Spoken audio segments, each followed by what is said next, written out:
Yeah? I know. Hey! How you doing? Mark got us a bottle of Evan Williams. Evan Williams is excellent whiskey. I mean, you know, it's kind of like being at the Bounty, right? It's kind of like being at the Bounty. It's kind of like being at the Bounty. You know, you of course we don't have Annie. Annie. Yeah. Annie's a wonderful bartender at the Bounty. No, we miss Annie. But we have ice. We have ice. We have cocktails.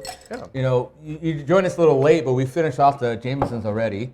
And we're starting up on the Evan Williams / fake Jack Daniels. Thank you, Mark.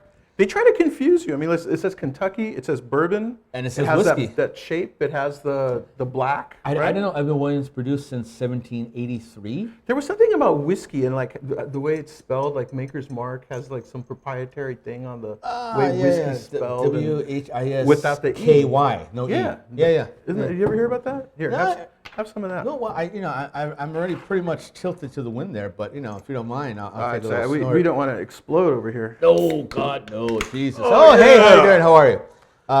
This is Rick Mendoza, photographer extraordinaire. Yeah, and this is Jim Marquez, drunkard. And we just like barely survived. Like, that was a hell of a birthday month, right? God damn, yeah. We had like a lot of friends having birthdays. Yeah. I had my birthday. When was your birthday? The 10th of July. 10th of July. Yeah, and then Faye, and then Faye Conrad's birthday. Emmerich Conrad's birthday is this week. Frank Theobald. No, Emmerich Conrad's birthday is the 30th or 31st, I believe. Isn't it like yeah, now? it's at the end of the week. Is it happening now? Are we missing it? We're probably missing it. Should we just go or what? We should probably just leave. Yeah. Okay. No, we're semi-professional. Fuck. Hey, we got cheers. all this booze. Hey, Emmerich, coming up. Emmerich, happy birthday. Rick Mendoza, happy birthday. Oh, that's good booze. There you go. Mark, thank you very much for having us here. And thanks to the HMS Bounty for allowing us to film on the bar.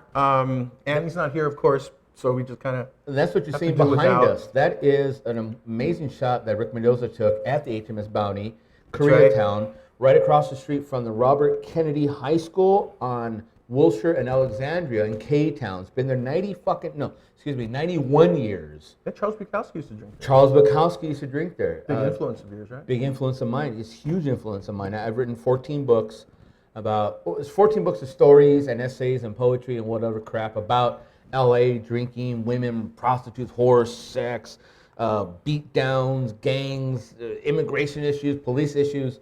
But one of my mainstays of every single book I've ever written, the first dedication is to Charles fucking Bukowski. You just had a reading, Avenue 50 Studios, with other notable poets and writers. Such as Tomas Benitez and John Martinez and myself. Incredible livers of the life. Livers more than me. That's pretty good. Did I write that down? No. We did a Bukowski celebration, a literary celebration of Bukowski in Highland Park, and it went very well. Mm-hmm. And we're going to be doing another show. Actually, Bukowski's birthday, Charles Bukowski's birthday, is August 16th. This Sunday, in about 3 weeks. August 16th Sunday is his actual fucking birthday. I think he would have been like 100 fucking years old. But at King Eddie, here in downtown Los Angeles, King Eddie. A worthy spot. A worthy spot, 5th in Los Angeles. We'll be having a birthday celebration to King Eddie. We'll be having poetry. To Charles Bukowski. What did I say? To King Eddie. Well, fucked up, homie. I'm already fucked up. What does it matter? The point is, to Charles fucking Bukowski, his birthday's coming up. We're going to have some poetry. We're going to have some prose. We're going to have stories inspired by Bukowski and some people reading Bukowski's poetry from his books. We're going to have birthday cake for Bukowski. We're going to sing happy birthday. Who's making the birthday cake? I'm going to buy it at Amy's Bakery in Montebello. Fuck making it. But the point is, we're going to have an open mic after our reading, so it'll be a big show, and we encourage everybody to go down who's a big fan of Bukowski. And the night before, just a little plug. The night before. At Artshare LA, there's a benefit for our... Artshare LA, here in downtown in the Arts District. August 15th, a benefit for our friend Jim Fittipaldi, who is ailing in health. And Jim Fittipaldi, who's Jim Fittipaldi, for those not quite in the know? He had a night speakeasy gathering spot for artists in downtown. No, in the a Arts fake District. speakeasy like the new downtown LA is doing, where you get kicked out at 1:30. That kind of fake speakeasy, or a real fucking speakeasy. No, it was like like the real thing. There was a. I don't know. I'm a virgin. What do you mean by the real thing? Well, you were there. Was I? Yeah, you probably don't remember. But I probably don't remember much Actually, of that's the it. first time I ever met you. Was there? We met there? Yeah, you were reading. There were No. some people were kind of offended about what you were saying, and there were only 6 people you were reading to. But Right, because everybody was drunk, and that was the whole point of Bedlam at the time. Aside from the art and the drawing and the sketches and the live models and the fire breathers and the people dancing naked on the bar and the booze, the unfuckable quantities of booze that went on to 6, 7 a.m. I was there helping the manager at the end of the night, early in the morning, putting the chairs on the fucking bar to what did they call it? Bedlam? Bedlam. Great fucking name, Bedlam. Absolutely. And Jim Fittipaldi was the king of all he surveyed. He was, what's the word for it? The king of the lounge, I think, right? He's kind of like the godfather. The godfather of the underground scene. Well, him and a few other people. Of course, him and a few other people. But anyway, the point is, the 15th. At Art Share in the Arts District on August 15th, Saturday. Come and support some history and, buy some art. Proceeds are going to help his medical, needs. Yeah, absolutely. It was an amazing time. Yeah. But I mean, like you like the scene, right? Like hanging out, checking out the bars, checking out the afters. I love the scene. That's the thing, right? When we were on that scene for a while, because it isn't quite as much as the scene as it was before, but I ran into so many state senators and LA city councilmen who were there with people they shouldn't have been with. Fire marshals. Fire marshals who were just hanging out with significant others they don't want their wives to know about or their boyfriends to know about, whatever. But the point is, I met a lot of great, insane people. And a lot of creative people. People were even Prince would drop by, or fucking Will Smith would drop by, or Charlize Theron would drop by. And like, oh my God, there's Charlize fucking Theron. There was always an element of you never knew what was going to happen. That was great. That's what I liked. That's what I liked about it. I love that about that. You know what place that we're losing right now is Bar 107. Bar 107. And that has like a piece of history, because a lot of the people that started Bar 107, like it was happening, at least it was happening at the same time when that place was opening up. When I found Jim's place in Bedlam, and it was all kind of like Bar 107, in 2005 it opened, right? July 2005. They just did their 10-year anniversary. They just did their 10-year anniversary. Bar 107 is located over on 4th and, it's between Spring and Main on 4th Street underneath the Barclay Hotel. Oh. And right across from the new Continental, one of the new lounge places. People who run the association are running the Continental. Beautiful place, gorgeous place. Just a little too high end for me. I'm more. Here's a little snippet of what if you've never been to Bar 107. Before we run that, Bar 107 just had its 10th anniversary on May 31st. May 31st, about 2 months ago, a month or so ago. And we were lucky enough to be part of it. And this is just a snippet, just a tiny. Well, actually, this is like you're off base here, because what I'm going to show is their closing party, their last the closing party. Yeah. Closing party before their 10th anniversary, like a month. Okay, go. Yeah. They've been closing for a little while now, I have to say. But, you can't just pull the plug on an institution, a neighborhood staple, right? A jewel of the dive bar establishment in downtown LA. You just can't pull the plug and have it be gone the next day. Of that old artist downtown It has to die scene. a slow death. It has to die an arduous, smelly, gaseous kind of death. Bloated. Yes, that's the word I was looking Bloated for. death. But if you've never been to Bar 107, I mean, it kind of looks like this. It has the this was it. Yeah, this was at the Bye Bye Bar 107. This is Brian Trainer, a good Irishman from the city of Chicago, from the regular city of Chicago, who manages many bars in downtown. And he was one of the original managers of Bar 107. And that particular night, that May 31st celebration, he got a little out of hand. But no, I think he's doing so well in there. Well, for the average Joe, this is lovely. Yeah. Especially on the downtown thing. I mean, you see this in Vegas. You see this, in Century, wherever the fucking cool kids are going to the cool fucking club. But you rarely see this in downtown LA because there's a lot of rules now. You know, it's well into their renovation, well into their new era of the scene. This is something that's kind of going away. This is going away. Yeah. I hope to God you can hear the audio. Yeah. Oh, okay, great. It's rocking over there, dude. Yeah. Is it? Yeah. I can't fucking hear a thing. But I love that the 7-Up fights that the bartenders got into with the hoses. The hoses. Squirting 7-Up at each other. Oh, that's great. People. Yeah. I got my camera got nailed right there. Look at that. I got nailed. There's Joe, the lovely bald-headed gentleman there with the most tattoos. Yeah. And then this motherfucker. And there's always a little He did this 10 like years that. ago. He sticks his finger into my fire. I'm holding fire for him, and he does that. That's lovely. little birdie's all right there. Right now, he's a head bartender over at Wendell's, where Krabby Joe's used to be, over on 7th and Main. Nice. Wonderful guy, sweetheart, real sweetheart. But you wrote a little something about this, right? I mean, little ditty, a little more than something like that. Yeah, this first appeared published online for Citizen LA. It's a magazine that covers the arts and culture scene of the LA area. And it used to be a print magazine. Citizen LA used to be a print magazine. Back in the day. Back in the day, as you all know, because you were photo editor. Yeah, proudly so. Proudly fucking photo editor. I was proudly the literary editor, whatever the fuck that means. Whatever little bit of literature there was in there. Yeah, my God. I mean, the crap I'm going to read you now. But from 2005 to 2010, for about 5 years, right. It was the glory years of that. It was a light that shone ever so brightly. A light that once shone ever so brightly, but is now faded away. Gone. So much bullshit. But now it's online. George Stephanopoulos, Steele? Steele, the man of steel. The man of steel. George Steele. Fearless leader. Fearless leader. George Steele. If you're out there, George. We love you, babe. Yeah. He's the EIC, or the editor-in-chief. I still want my money. Yeah, and I still want your children. Coming after you. Mm-hmm. Let me read you this piece. It's just published on citizenla.com.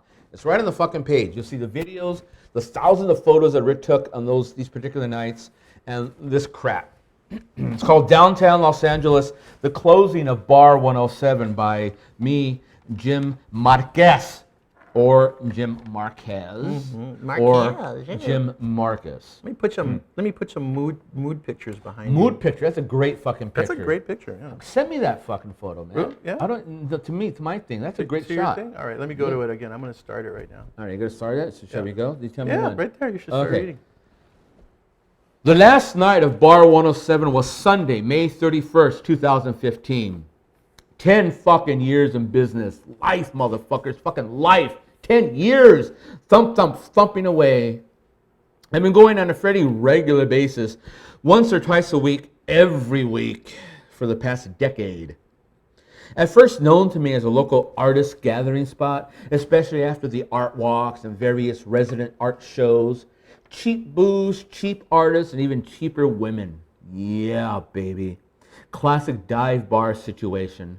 Olympia beer in a can, house whiskey and Coke for $5, healthy pours. None of this measuring in a cup crap. Fuck no, manly pours, drinkers pours. Their unofficial motto should have been, fuck you, be nice, handle your shit, or get the fuck out. In the meantime, you'll be taken care of. A fucking bar, brother. The decor, a mishmash of 1970s kitsch and your cool uncle's bedroom who still lived with his mom well after the age of 30. They even had full-on cum-shot porn blasting away on the TVs for a while. Yeah, baby. Along with, of course, the Cartoon Network. I was there when many of you were not. I was there on New Year's Eve with my big dumb hats, Cinco de Mayo's and my big dumb sombreros, 4th of July's and my other big dumb Uncle Sam hats. I had taken and introduced hundreds of friends to Bar 107. I met dozens of women there. Oh yeah. Had some of the best times of my life in the downtown LA drinking community. I've written heavily about it, praised it. The number of photos Mini Beast Rick Mendoza has taken, I can't even begin to count. The music, kick-ass DJs cranking the 80s and 90s K-rock type indie hits. Incredible sound system. Sometimes I went there to sit and drink and listen, and in my mind watch the memories that each of these songs brings back. Most are recalled fondly. Some create tears. Other memories bring on the fear. But the bartenders always took care of you. They still take care of you today. The hot fucking bartenders, not including Joe, of course. Christ, I got to know a lot of good people in that joint. Just about polish off the free pizza at the happy hours there too. I went to Bar 107 to celebrate. I went to Bar 107 to cry. I went there to think. I went there for company. Went there just simply to drink. I went there and I was the only one there on a late afternoon or a rainy night. I put in my time, boy. The classiest fucking dive bar in the city. I miss the smoking patio they used to have out back. God damn it. So much is changing and disappearing in downtown LA lately, quite suddenly, and mostly for the bad, because his soul is being ass-fucked out of existence. A passion is no longer there. A life that once was. Yeah, you got this chef-inspired crap going on here. That cocktail lounge, craft beer-infused bullshit going on there. Big fucking deal. That ain't downtown anymore. It's marketing now for the blank generation. You know, the millennials. And run by robots who live on the west side. Written about and chided by snobbish cunts who won't even bother to walk the downtown streets at night. Anyway, for all the good that Bar 107 has done for me, thank you. Thank you, kids, for giving it life. La fucking vida. I will miss the hell out of you. God help me, I will never forget. Now, I never, ever go out on Sundays. It's a rule of mine. People know this about me. The Lord rests on Sundays, does he not? So I went at the last possible second, almost 11 p.m., taking the number 18 bus in from East LA, no money in my pocket, hoping I could rely upon the comfort of strangers. I was flabbergasted at how much kindness was thrown my way. I thought I'd be heading out in 30 minutes with $1 left in my pocket, barely enough for the best bus fare home.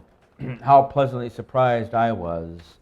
I had dozens of people asking me to go all day. I kept saying, no, I have no cash, brother. I've been unemployed for 6 fucking months. I just can't. I'm sorry, man. I can't go. But thank you for asking. I was already there Thursday after my reading at Art Share for the Anna Broom Room in the Arts District. I figured that was my last chance to go and say goodbye. Fire breathers, baby. Man strutting the bar, he taking the fuel, me lifting the candle to his side, his finger tickling the flame, then the explosions. Screams of bedazzlement, shock, my God, booze sprayed everywhere, and everybody man enough to hug the bar for dear life, for that's what it fast became, a life raft with the rats clinging to, on and over, sucking, imbibing, swallowing, snorting the alcohol. People dancing on the bar, shots flowing, friends coming out of the woodwork, putting drinks in my hand. Hell, dudes standing next to me, tripping on the beast, buying me shots for the life of God. The air pulsing, throbbing, grinding, fucking, sweltering, packed. Champagne laughed off of bare titties, people crying, dogs howling, cats meowing, clothes removed, smelly sex in the bathrooms. The music cranked as loud as I've ever heard it before. And then, when V. Delgadito got up on the bar, Latina ownership and the true power in this fucking city, kids, and the announcements were made that the people were gonna stay on and file in the courts to fight the baffling eviction by the overlords. Oops, I mean the landlords. Well, then my fucking God, the place erupted, ejaculated with come for all. It was an amazing experience, something to behold. You could not breathe. That night, in that atmosphere, that is exactly what happens for 30 consecutive fucking nights at the bars when you go to a men's soccer World Cup tournament in person. That was Paris for me again in 1998. That was Seoul, South Korea, and Osaka, Japan for me again in 2002. That was Cologne and Berlin, Germany in 2006. Hell, even Old Town Pasadena way back in the old days in 1994 when Brazil won and the pigs let us dance in the streets. Hundreds of thousands of us running rampant and drunk and naked up and down Colorado Boulevard. Yeah, motherfuckers. Truly, it is good to be the beast. And so here's to ya. I raise a glass to V. V. Long live Bar 107. May she reina forever. Arr! Attica! Attica! Attica! Attica! Fucking A. And that's a little bit about Bar 107 is to me. So God damn it.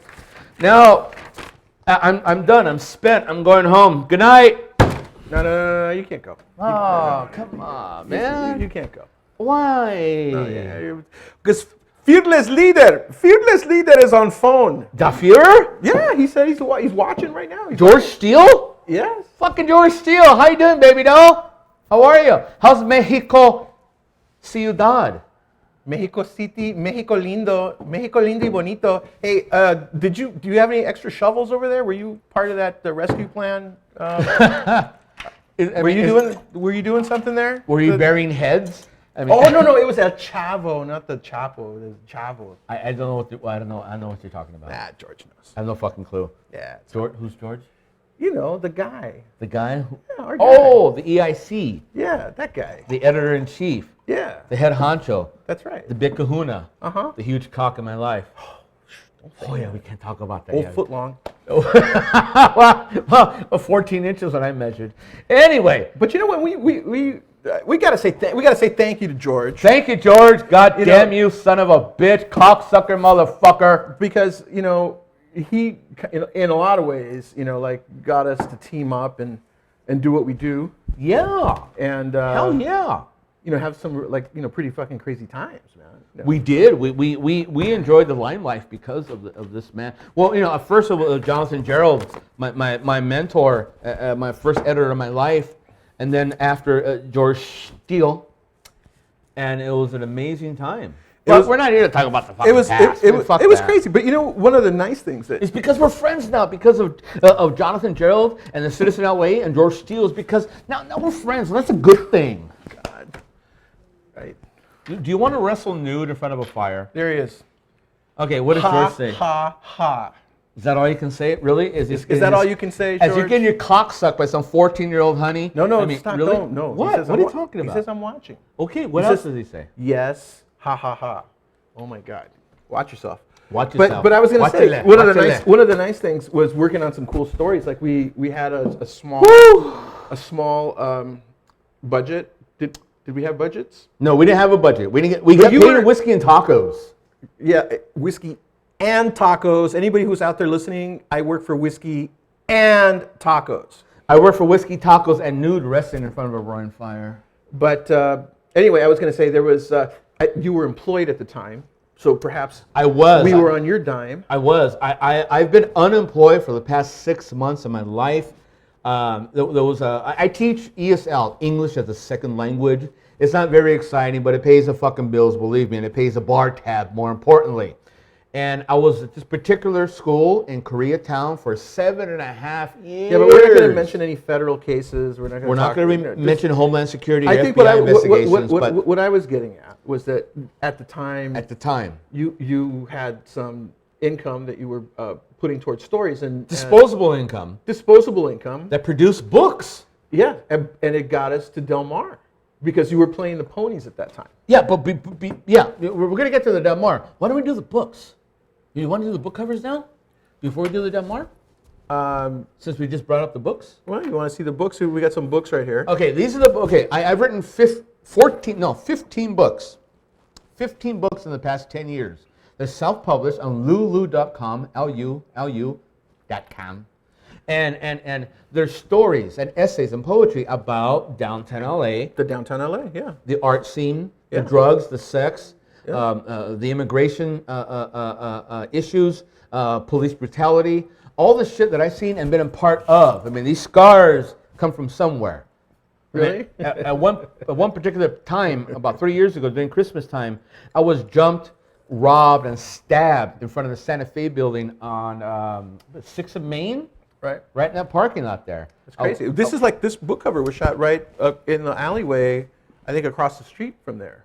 Really, this is LA Bitch 4, The Last Word. This came out 1,000 years ago. This was Rick Mendoza's first original cover for me. That's right. That is gorgeous. There's a shadow down the alley there. Who was that young lady? Someone that was very important to me at the time there. Somebody was having a birthday today, so Happy birthday. You know who you are. You know who you are, honey. We won't embarrass you for being a part of this. Yeah. But that fucking alley. It's all clean now. There's probably like, you could buy fruits and vegetables there. There's probably like a farmer's market there now. That's lovely. What's the next cover? What do we got? What do we got here? That was LA Bitch 4. It's part of a series. LA Bitch 1, 2, 3, 4. It doesn't matter. You can buy one in front of the other. It's just the same shit. That's all. Just different titles. What's the next? Oh, that's a great title. That was great. That was good Where do we times. take that? Hop Louie's, man. Hop fucking Louie, Chinatown. We love Chinatown. We used to. Yeah. Well, yeah. Well, hold on. They used to have huge fucking. That's a Jameson's on the rocks, by the way. If you turn your fucking, whatever the. Why did you make me? Why did you make me do that? Go back. What? Do what? Do with the sideways thing on it. Because that's what a drunkard's point of view would be if he laid his head down on the bar and looked up at his drink. Okay. That would be the fucking. Hey, but thing. this is like getting away. That's the shit. That was like you're in the my libraries Latino with book. this, right? This is like My got you on the Latino map. book, yeah. The lit map. A lot of la comunidad or community The new doesn't Lat really lit, right? The new lit. That are the Latino, because I am Mexican American, third generation Mexican American, Right. and you know, and I'm fucking proud of it. God damn it. And my stories and whatnot have been a little too much for certain people and certain groups and organizations and whatnot. And they told me, Jim, you got to tone your shit down. You got to write something that kids could read, that you can teach, that you can impart wisdom upon. I'm like, oh God, give me a fucking break. That can go to the library. That can go to the library. So if you go to any LA city, and as a matter of fact, if you go to any library in the 500 square miles of Los Angeles, you can find this from East Los. From East Los, right? And fucking Rick Mendoza was hanging over the 5 freeway on literally, this was Valentine's Day, February 14th, 2009. We were going to go to Jim Fittipaldi's Bedlam over at L's Bar. The American Hotel. And we went, and Rick is hanging over the side. The man is on the 5 freeway, mind you. He's hanging over the side of the freeway, looking over First Street to get that shot. The gold line that was starting to. That was just starting. I'm yeah. crying. I'm praying to God. The nanny line. The nanny line. Yeah. And this motherfucker takes this incredible shot. And lo and behold, I was reluctant to make this type of book. You know, stories about the Latino community, about my Latino community. A lot of fucking, no, go back. No, we're done with that. No, fuck that. I got one more thing to say about that. A lot of people say, oh, she wrote about East LA. I'm going to read this book about East LA. I go, well, no. Hold on, Chief. It's my East LA. That's why it's called From East Los. Right. It's my interpretation of my things. It's not about East LA. It's about my thing. Here's an interpretation about the thing here. That tonight is an amazing fucking shot. Where is this taken out, Rick? It's taken above Skid Row, the last affordable bastion. Hey, hand me that over. Yeah, sure, man. The last affordable bastion of downtown LA is Skid Row. Deals to be had there. Whose balcony or whose roof is this taken off? A good artist friend of ours. What was her name? Can we mention her name? Would you rather not? No names mentioned here. No? Okay. Right. There's some people who really don't want to be associated with us in public, and that's fine. But except we know who you are. George Steele. Except George Steele. George Steele. He's not in the country. That's 14 inches. Yeah. Right? Yeah. Unsheathed. You saw that? Well, more than that, but that's beside the point. The point is, go ahead with that. We took it off a roof. Yeah. And what is that? That's what is that hotel? The one that's all gleaming and shit. That's the Roslyn Hotel. The Roslyn Hotel. Yeah, they just done the neon there. Citizen Me suckling the urban teat. That was your idea. That was an amazing. Because you are known to do that. Suckle upon teats. The urban teat. I still do. When was the last time you paid for a drink, man? You know, it's like, I haven't, because I've been unemployed, proudly unemployed for 6 fucking months. I have not paid for a drink in the past 3-4 months. Yeah, but you get romantic too, right? About? I mean, about life and, you know, people. About this cat. Kitties. About right? this kitty cat. Hey, sweetheart. Oh my God. Baby. You go down. You go. Hey. Oh yeah. There's a kitty cat running around here. The proprietor of the studio we're in. Hera. Hera. Same thing.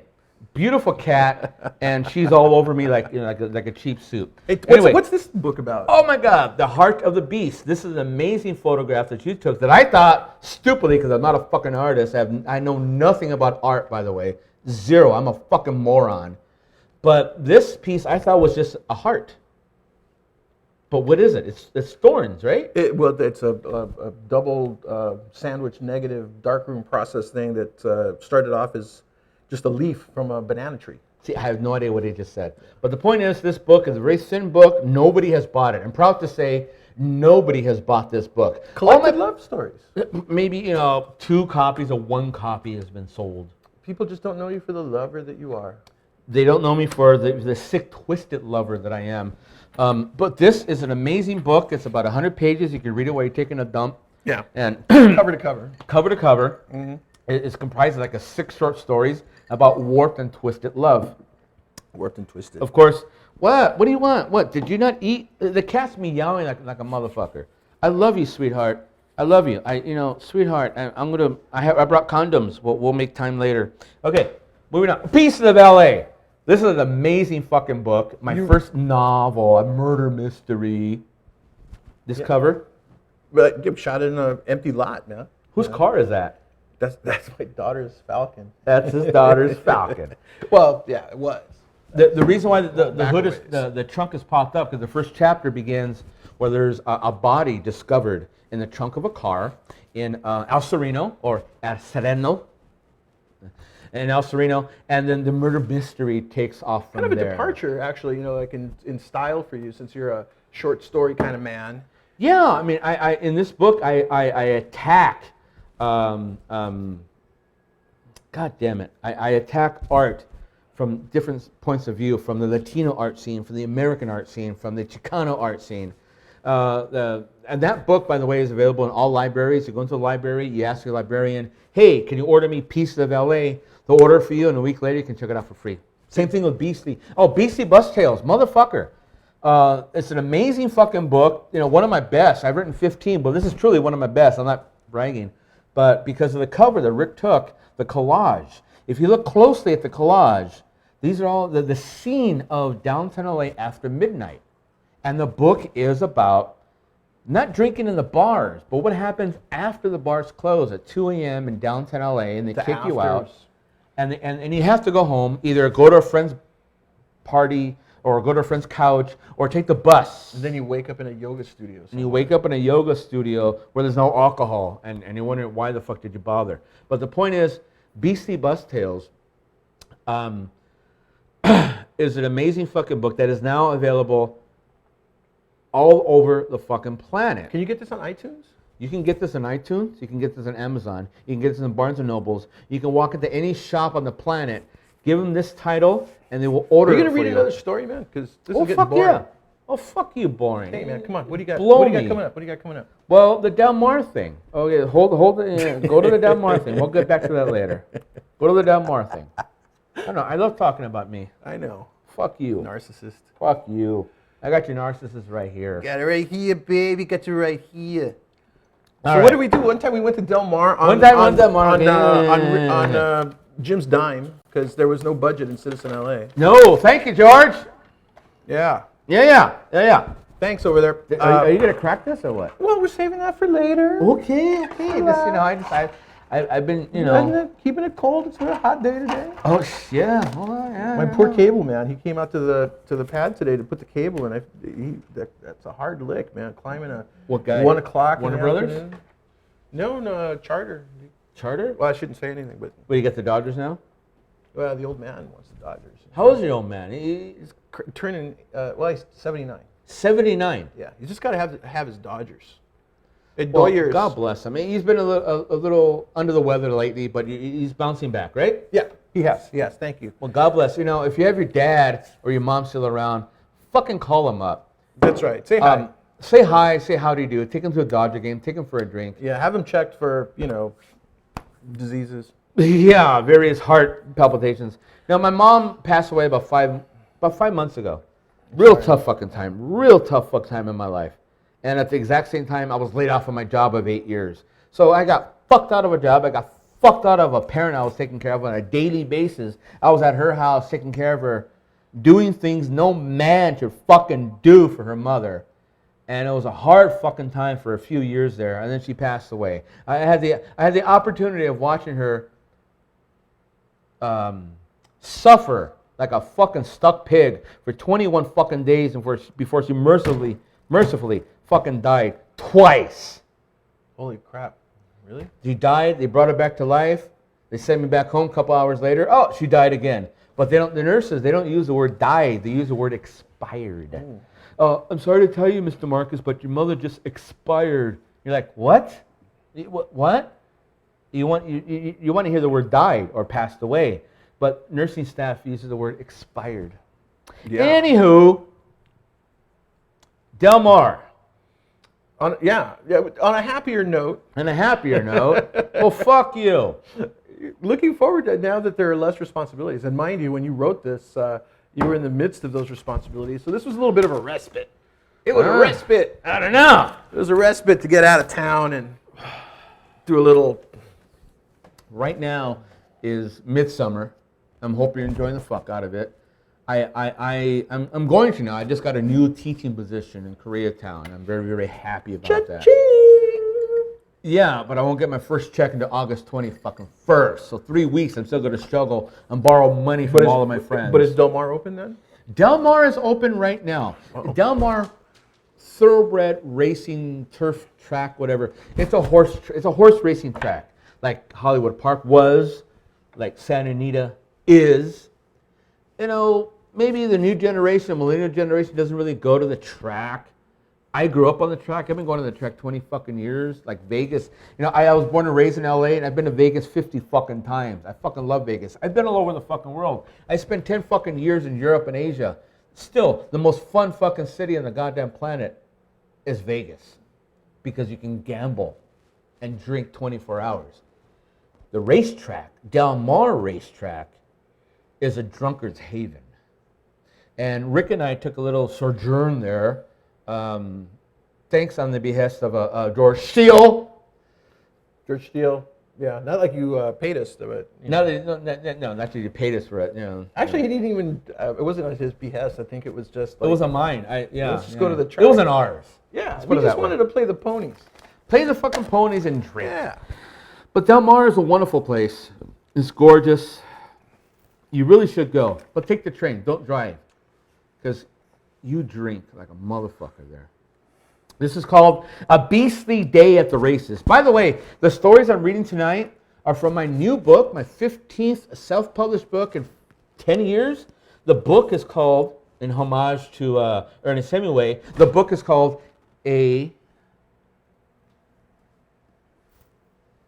Movable Beast. A Movable Beast. Instead of a movable never mind. We get it. Yeah, Hurry up. No, most people don't. Okay, A Beastly Day at the Races, Del Mar. Horse racing by the sea, northern San Diego County. Great place for a track, surf meets the turf and all that.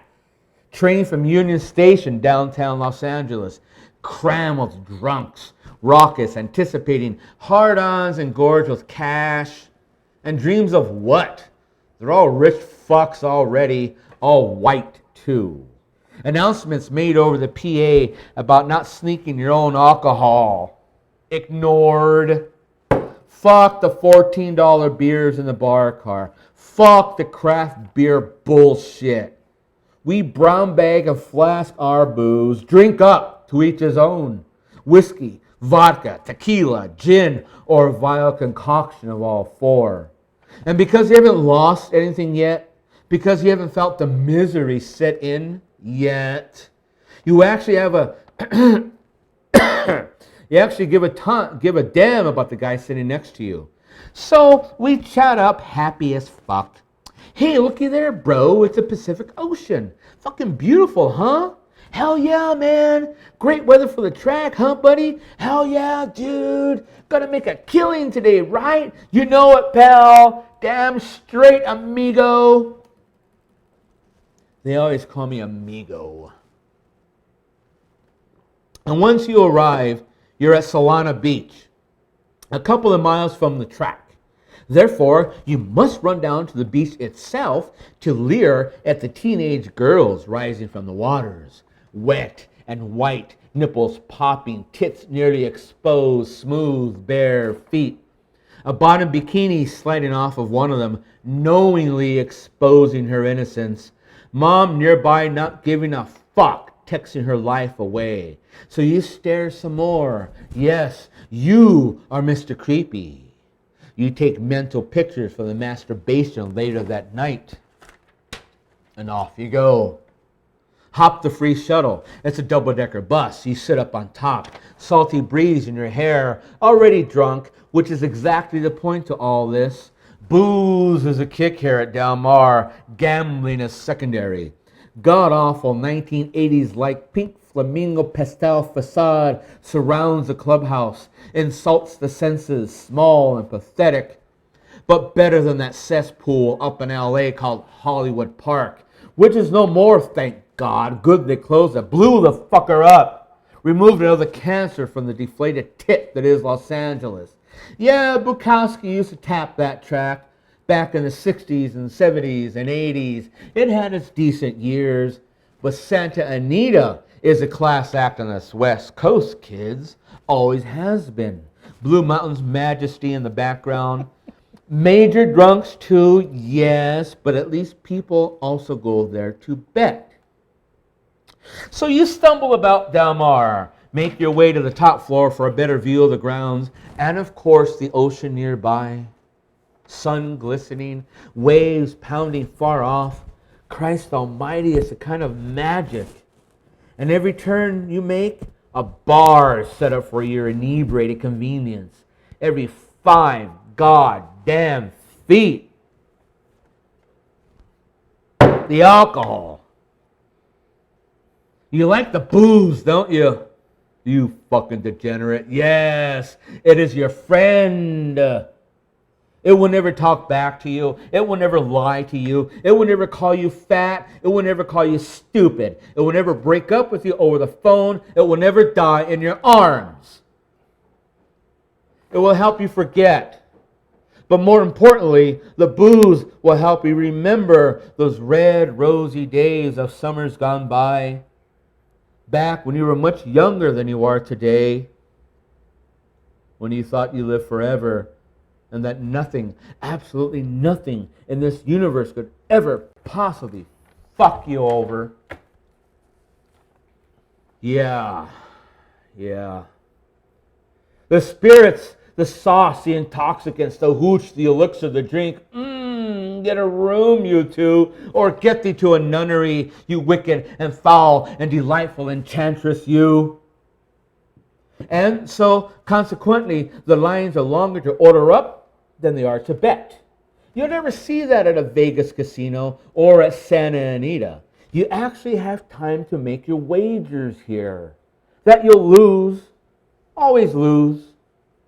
Have never done well at this track. You know, Charles Bukowski claimed he used to make bank at Del Mar. He made a living at it, rented a cottage off the beach with his winnings, bought new suits, allowed himself to be happy. The horse player, they called him.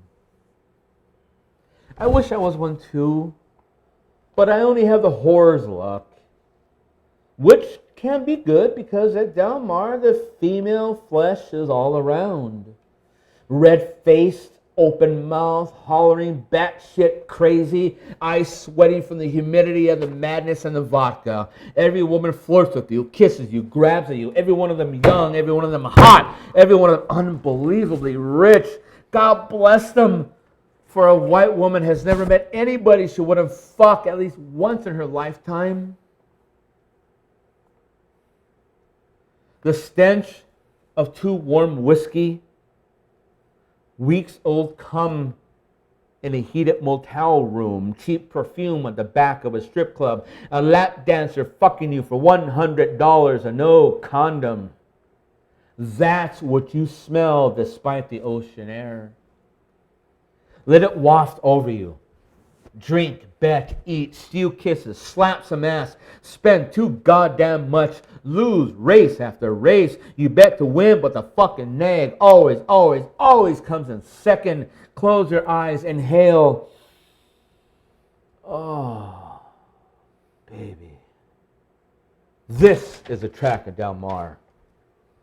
Then, ever mindful of the time, you have a train to catch back to LA. Now you're broke. Now you're lost. Now you're proper drunk. Now you're lonely.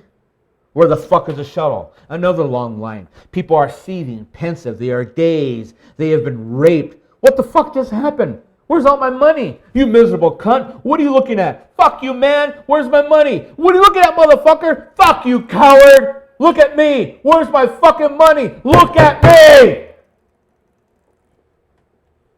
But we had fun, right? Right? A lot of fun. Nighttime already, on the train, brooding, darkest of moods, voices, slurred, mumbled, muffled. The trek takes forever, it's uphill. San Clemente, Capistrano, Anaheim, Irvine, Fullerton, whatever the hell else. Maybe in that order, what does it matter? Your stop is the end of the line. Your journey is done. Your wad has been shot. It's time to leave before she wakes up or comes to. But you're trapped. The train is overbooked. Standing room only. It reeks of the unwashed, of those who have lost. Eventually, though, you're not off. But before your head slumps onto the shoulder next to you, you can't help but notice that once again, there are no other Latinos on this train. Aside from the help, of course. No blacks either. Only white and Asian. Mostly Chinese. Lights out.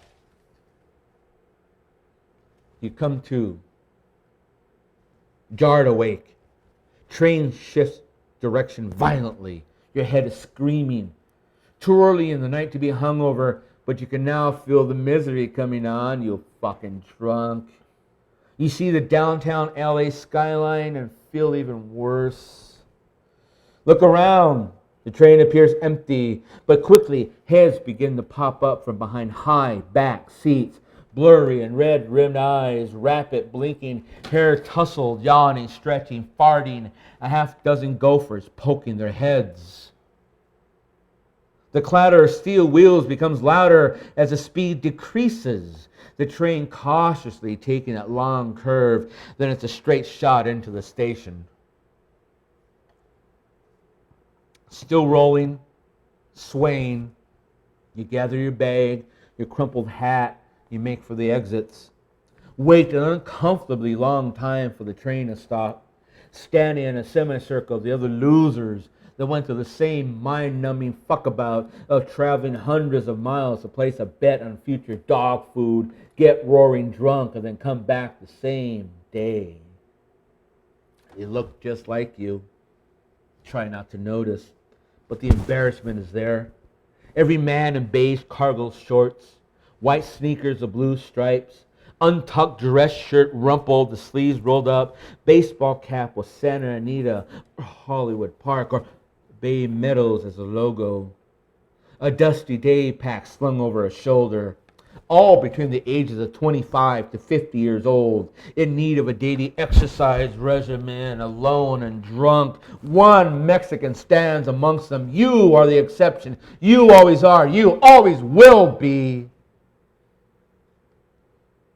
Then, mercifully, the doors swing open and you scatter, scamper, run, dart, afraid to talk to each other. It's just after midnight now. Plenty of time for a nightcap. So, you taxi over to a bar where, hopefully, Nobody knows your name.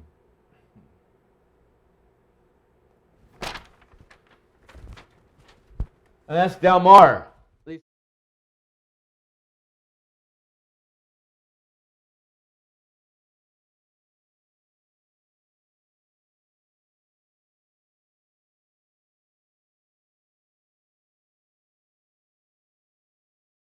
These 14-year-old girls want to have Miss Anna Broom. Miss Anna Broom, I love you. Who had such a hard day at work, it was almost solid. She says, oh yeah, is this on live stream? LOL. So I'm online with Anna Broom of the Anna Broom. Like she's telling me what to say. Right? Some people have that kind of thing, right? Yeah, they're in control. I don't know those people. So I'm on the line. So I'm on the line with Anna Broom of the Anna Broom Room. She says Jim Marquez will be performing at the 2-year anniversary show, which is this coming Thursday. Oh no, next Anna Broom, August 27th. August 27th. August 27th. August 27th, the last Thursday of August. I can't even read my text right. Well, because you're hammered and you're high. You're smoking a lot of hashish. Jim Marquez will be performing at the 2-year anniversary of the Anna Broom Room, August 27th. Yes. August 27th. Absolutely. At Artshare LA. Hey, lady. Hey, at Artshare LA, and Rick Mendoza will be there. Fucking A, Rick Mendoza. And Jericho Wagon, or is it Wagon? Jericho Wagon or Wagon? Wagon? Jericho Wagon will be doing the backdrops. Amazing Cherry Meltdown Theater. It's Cherry an amazing Meltdown, theater. It's a 200-seat theater in the Artshare LA complex in the Arts District on 4th place. Fourth place and Traction. Hewitt Traction, 4th place. It's right there. It's in the Arts District. Ask anybody. God bless Anna Broom, because Anna Broom is an amazing artist and poet and writer and producer and director, and she's an amazing woman because she started inviting me to these readings that she has. She has poets and performers and art and live art and singers and dancers and it really is quite the show. It is quite the. It's a nice experience for free. For free. Yes, kids, free. If you want a taste of the artists who are practicing, artists who are doing stuff, not just thinking of hanging out in somebody's garage, but actually people who are doing the art. Making it happen. Making it happen. Making it real. Doing shows. Doing it real. Getting on air. Doing online. In publications. And books. She has these people. The brushes, cameras, microphones, artists, drums, guitars. Anna Broom has these people. And I've been blessed by Anna Broom's invitation every month for the past 6 months. Ever since my mom died back in February on Valentine's weekend. And I'm sorry I'm so harping on that. It's only been a few months, but it'll go away. Don't worry. I've been working out my demons, so to speak. And I thought I had my book written, A Movable Beast. But then Anna Broom approached me after my mom died. She goes, oh, can you do work for us? And I went back and I rewrote my stories. I rewrote the stories I thought were done. I'm perfect. And I rewrote these stories for the Anna Broom Room. And I ended up adding thousands of words to them, rewriting, reworking, re-editing them. And so I got to thank Anna Broom in public and online and on air for thanking you for helping me. It's as simple as that. I'm not kissing your ass, honey. It just, that's how the shit is, Yes. Yeah. Just shut the fuck up and read. Yeah. Okay. I know. You. Oh no, I put I. Whatever. It really doesn't matter. I mean you. Okay. We're gonna go about 10 minutes long. Don't worry about it. But you better read. Well, you had a couple shows going on, right? Pershing Square. Yes, at the Art Squared Gallery. There's one of my pieces there. It's a beautiful cityscape. The theme of the show is cityscapes. Do we have the cityscape? That's it, right there. Yeah, right there behind. That's fucking us. amazing. Where did you take that shot from? That's an amazing. This was actually taken from the balcony of our good friend, our man in City Terrace, El Super Chicano, who will remain nameless. Of course, yeah. We don't want to, But yeah, it's various reasons why we can't, But that is at one of the most prime 2 square feet of real estate. From City Terrace, I believe, correct? Yes? Exactly. The big water tower that's up on the hill in Monterey Park, if you're from the east side. You see this giant water tower. If you're in Monterey Park, you look up Atlantic Boulevard, see this giant water tower up above Atlantic Boulevard. And that's where Rick set up his camera. And Rick has gone there, on the invite of our good friend, and several times on his own, just for the fuck of it, to take shots of this landscape. And this is what he took. And this is what was hanging in Pershing Square, for the love of God, for the past, 4 weeks, 5 weeks? A couple, 3 weeks, yeah, since the beginning of the month. Yeah. Got to watch out, though, when you go to Pershing Square. A word to the wise. If you're going to go see a show at Pershing Square in this new era of downtown, hypervigilance. Be sure you don't take a bag. Be sure you don't take cameras. Be sure you don't take bottles of water. Be sure you don't take canes or walkers. You really got to watch yourself when you go there. Probably just go naked. That's your best way to get in. Seriously. Without a hassle. No, I saw this woman, 80-year-old woman, because she screamed out, "I'm 80 years old." She had a cane. They would not let her into the Pershing Square to see Poncho Sanchez play the bongos and have a concert. I think they thought her cane was like a selfie stick. And the fact that she was over 80 years old, probably, terrorist. Right. Could be. You got to be careful. Are you going to read another piece? Because we got to go, man. Well, no. We got about 10 minutes. Mark, are we okay? We can go over a few? Oh, fuck. Come on, dude. That's it. They're going to pull the plug on you, man. Hurry up. You gab too much. Hurry. No, fuck you. All right. Pussy cunt vagina. Number 1, downtown Los Angeles. 2 Asian girls. I thought they were Filipino. That's why I bothered. Turns out neither were. Mixed Vietnamese, Chinese, American. But both just recently turned 21. I wasn't choosy. And every asshole under 25 was hitting on them. Poor attempts at a distant hookup. Communication skills reduced to apathetic grunting. Uneducated, painfully unfunny, desperate, ill-socialized. Their millennial generation is the generation of blanks. Attached to their devices, they are devoid of any kind of life, authentic experience, God damn it, none. No sex even, mostly. They have no fucking soul, man, at least for the blanks in Los Angeles. It's mind-crushing to witness their meager rituals, but the millennial females of the tribe seem to gleefully put up with it because they don't seem to know any better themselves. Me, I don't usually bother. Sometimes the best way is not to give a fuck. And so there you have it. And there we are. We're watching a Clippers playoff game, and the whole bar at Down and Out on 5th and Spring is jumping and hollering like a band of castrated madmen. I'm cursing, spitting, pounding the whiskey, screaming at the wall-sized TV they have set up for sports. And little by little, I notice the girls nearing me, getting closer, one brushing ever so slightly against my arm. She says, "Oh God, save us from these fucking losers." Who, me? Sure, honey, I say. Baby, if the Clippers win, I'll buy you a shot of tequila. We stand close and cheer and flirt. They do it for the booze, I do it for the coos. Hey, it's better than dropping hundreds in the back room of a strip joint and somewhat safer than reaching out to a street whore. I mean, fuck, we're all whores, right? We all want more from everybody else than we're willing to give. Anyway, after a few tense batshit moments, the Clippers thankfully win. The girls get their shots. I lift the one who first spoke to me high into the air and kiss her hard on the lips.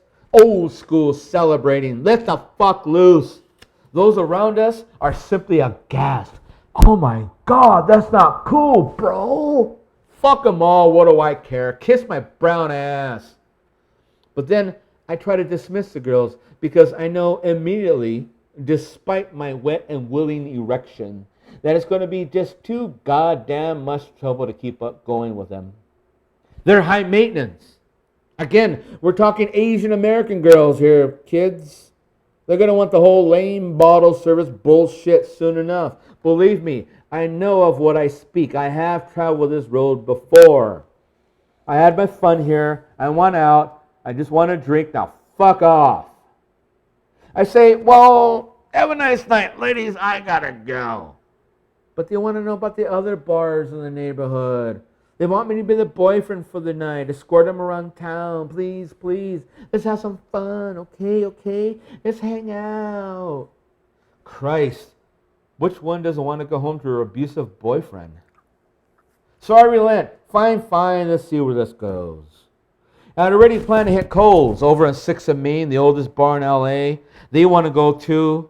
They're drunk, happy, dancing in place. The rejected boys are watching, pissed off, looking at the old man at the bar with my arms around what could pass for 2 underage porn queens.